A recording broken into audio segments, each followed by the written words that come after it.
তাহলে তাহলে কি আমার পুত্র এসেছে এই শ্মশান ঘাটে? না না, ঈশ্বর, আমি অন্ধকারে কিছু দেখতে পাচ্ছি না। একবার মৃত্যুর চোখ দাও, মৃত্যুর চোখ দিয়ে দেখে নাও।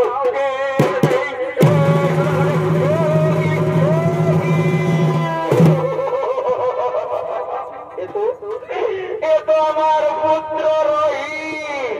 তার মানে তুমি তুমি আমার স্ত্রী শৈলা, স্বামী শৈলা, স্বামী।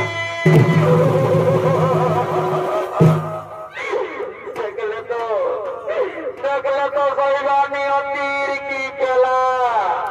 আজ আমাদের এইভাবে শ্মশান ঘাটে মিলন হলো। স্বামী, ওই তো আমাদের গোপালে গাইলে কাটিল স্বামী, আমাদের এই শ্মশান ঘাটে মিলন হবে। ও গো স্বামী, আমাদের যখন এই শ্মশান ঘাটে মিলন হলো,